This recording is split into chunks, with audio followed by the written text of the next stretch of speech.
승무패 57회차의 편성은 극강의 난이도를 보여주고 있습니다. K리그가 7경기가 들어가 있어 친선 경기나 월드컵 예선에 대해선 따로 언급할 필요도 없네요. K리그의 선전 여부에 따라 착순에 안착하느냐 마느냐가 결정되겠네요. K리그를 제외하고 살짝 살펴보면 6경기 미국과 한국, 7경기 멕시코와 일본 경기를 잘 판단해야 하고 13경기 폴란드에 거의 몰표가 몰렸는데 지난 회차 네덜란드의 홈에서 무승부 결과를 낸 게 토토 팬들의 마음을 많이 움직인 것 같습니다. 그럼 1경기부터 간략하게 살펴보며 느낌 가는 대로 잘 찍어보겠습니다. 맞전적은 대등하다고 보면 되고 최근 흐름은 수원 삼성은 좋았다가 안 좋아지는 추세이고 부산은 반대로 좋아지고 있는 흐름입니다. 승무패가 다 가능한 경기이고 배당도 초반 맞배당이 주어졌는데 제 느낌은 수원 삼성이 강하게 오긴 하나 양팀의 최근 득점력을 봐서는 무승부가 가장 나아 보입니다. 무승부를 가져가되 승패 모두 가능성이 있다는 건 염두에 두어야 합니다. 얘네는 만났다 하면 무승부이고 최근 흐름은 두 팀 다 제 모습 보여주고 있습니다. 전남이 골은 더 넣을 수 있는 팀이지만 상대가 이랜드라면 그게 또 쉽지는 않단 말이죠. 무승부로 가져가겠습니다. 1, 2경기도 맞배당이었는데 얘네도 맞배당입니다. 그만큼 승부 예측이 어렵다는 것이고 맞전적을 봐도 최근의 득점력을 봐도 어느 팀이 이기고 지건 크게 문제될 건 없어 보입니다. 다만 최근 상대한 팀을 보면 충북 청주는 부산과 인천을 만나 인천에만 패했는데요. 이건 수긍할 수 있는 패배인데 반해 경남FC는 최근 부천과 성남에 패했습니다. 부천에는 한 점차 패배이니 그러려니 하겠으나 충북 청주가 인천에 패한 것과 경남이 성남에 패한 걸 비교하면 좀 걸리는 이유로 홈팀 충북 청주의 승리 가져갑니다. 처음으로 배당이 갈리네요. 안산의 골키퍼가 딱히 못하는 건 아닌데 저렇게나 많은 골을 헌납한 걸 보면 수비가 정말 안 좋기는 한가 봅니다. 성남은 지금 물이 오를 대로 올라서 부천, 인천, 경남을 잡고 수원 삼성과도 비겼습니다. 안산이 아무리 용을 쓴다 해도 좀 벅찬 상대이고 아주 작은 무승부의 가능성도 생각하고 싶지 않습니다. 홈팀 승리 가져갑니다. 이 경기도 승패가 맞배당인 경기입니다. 두 팀의 맞전적은 득점 없는 무승부가 2번 있었는데 최근엔 골을 주고받으며 아일랜드가 한 번 이겼네요. 최근 전적의 이미지에선 헝가리에 3번의 패배가 눈에 띄는데 그 상대팀을 보면 튀르키예와 스웨덴으로 충분히 수긍할 수 있는 결과입니다. 아일랜드는 불가리아엔 승리했지만 세네갈엔 패하지 않은 걸 높게 쳐주지만 헝가리는 그래도 뜬금없이 독일하고 비긴 전력도 있고 두 팀이 무승부도 있는 데다 다득점하는 팀들이 아니기에 정석대로 구매하면 승리와 무승부에서 가져가면 될 것 같고 저는 무승부를 우선으로 보고 있습니다. 배당은 미국이 정배를 받았습니다. 최근에 승리한 결과들은 제쳐두고 가장 최근 미국은 멕시코에 졌고 우리는 일본에 졌습니다. 이 다음 경기가 그 멕시코와 일본인데 저는 일본이 더 강하다는 생각이기에 우리가 미국에 밀릴 게 없습니다. 미국의 압도적인 홈관중과도 싸워야 하지만 아시다시피 우리는 국내보다 원정인 경기에서 좋은 성적을 내는 경우도 많습니다. 일단 패하지는 않을 것 같습니다. 미국의 승리는 좀 진지하게 생각해 보시고 무승부도 가능성은 있어 보이나 강하게 한국을 믿고 홈팀 패배 가져가 봅니다. 국뽕으로 가져가는 건 아닌 만큼 조심스레 추천해 보고 싶네요. 맞전적에선 일본이 멕시코를 이긴 적이 없지만 최근의 경기가 무려 5년 전의 결과입니다.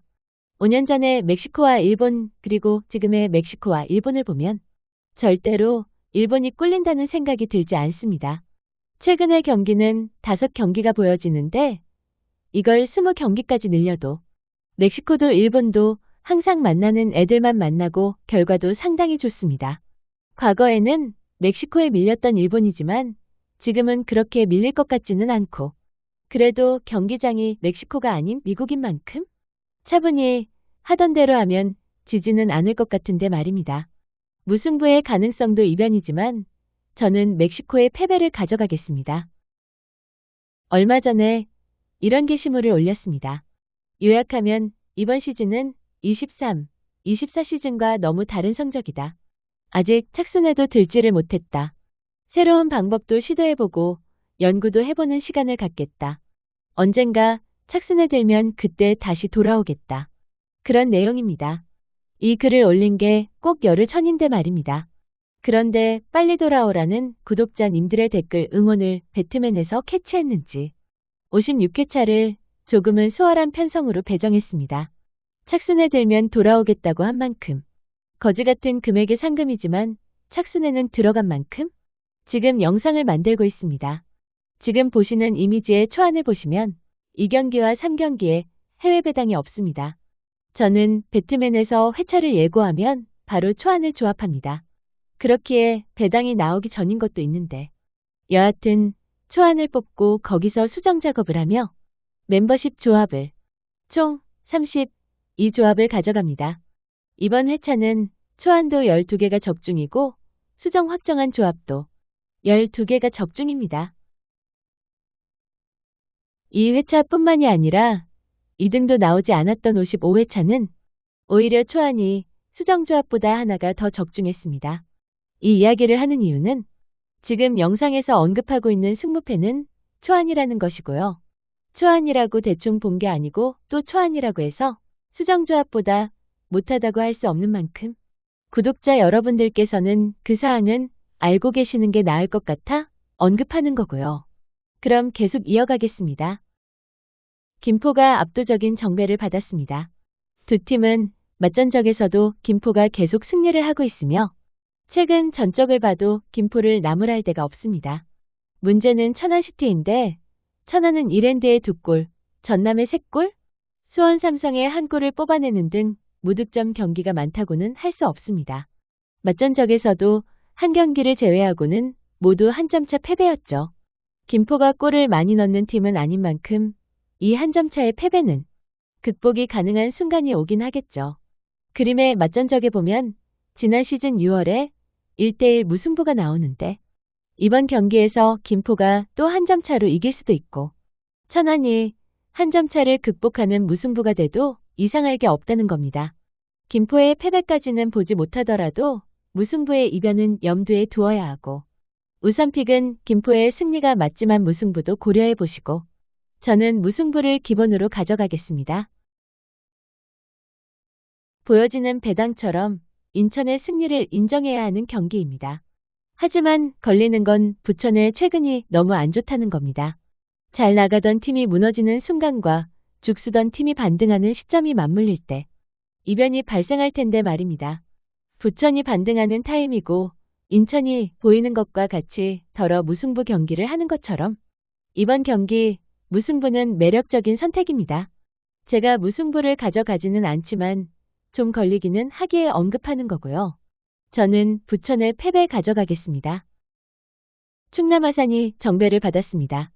맞전적은 2번의 무승부가 있으며 가장 최근의 경기를 보면 무승부의 연속을 끊고 안산을 잡은 화성이 홈을 가져가고 원정임에도 강팀 인천과 무승부 경기를 한 충남이 원정입니다. 확실히 골은 충남 아산이 더 많이 넣고 있으나 실점을 따지면 화성의 실점률이 확실히 적습니다. 이번 경기는 투표율에서 무승부의 40%가 몰려 있습니다. 정석대로 하면 홈팀의 무승부와 패배에서 고르는 게 맞고 K리그의 이변을 생각하면 화성의 승리도 충분히 가능한데 화성이 원정에서 안산을 잡았다는 것과 지금 충남 아산과 2번의 경기를 비겼으니 한 점 차의 승패가 갈릴 가능성도 높고 그게 화성의 승리를 줄 수도 있다는 거죠. 신중히 선택해야 할 경기이고 저의 기본픽은 화성의 패배입니다. 조지아가 압도하는 전적을 보여줄 거라 생각했는데 맞전적을 보면 맞수라고 보는 게 맞네요. 하지만 가장 최근의 경기를 보면 불가리아는 스페인에 득점 없이 3점차 패배를 하고 조지아는 튀르키예에 2골을 때려받고 한 점 차 패배를 했습니다. 물론 튀르키예와 스페인은 비교 대상이 아니긴 하지만요. 그래도 튀르키예도 나름 강팀이라고도 볼 수 있는데 2골을 뽑은 것과 이번에 홈 경기라는 것도 장점이 될 수 있겠네요. 홈팀 승리 가져가겠습니다. 이거 굳이 설명을 따로 할 필요는 없겠죠? 어떤 이변도 생각하지 않습니다. 홈팀 패배 가져갑니다. 마지난 회차 제가 틀린 2개가 독일의 패배와 네덜란드의 무승부인데 독일의 패배는 화가 나지 않는데 네덜란드의 무승부는 많이 화가 납니다. 폴란드는 우리 K2 전차를 수입한 후로 모든 국민의 방어력이 올라갔나 봅니다. 네덜란드와 원정에서 비긴 건 진짜 높이 사야 합니다.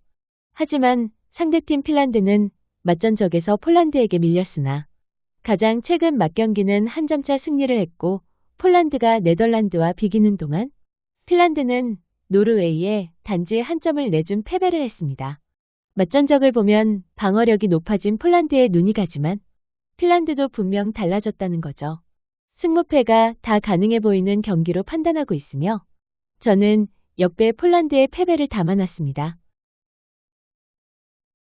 맞전적에서 룩셈부르크가 슬로바키아에 많이 밀립니다. 승무패의 지난 회차 룩셈부르크는 북아일랜드에 2점 차로 패배를 했지만 이상할 게 없는 결과입니다. 그런데 룩셈보다 앞서는 슬로바키아는 독일을 2점 차로 잡아버렸습니다. 너무 극명한 결과가 나타났습니다. 이 마지막 경기도 어떤 이변도 그려지지 않습니다. 홈팀 룩셈부르크의 패배만 가져갑니다. K리그가 있어 극강의 난이도를 보여주는 회차입니다. 모쪼록 슬기로운 조합하셔서 적중하시기 바랍니다. 감사합니다.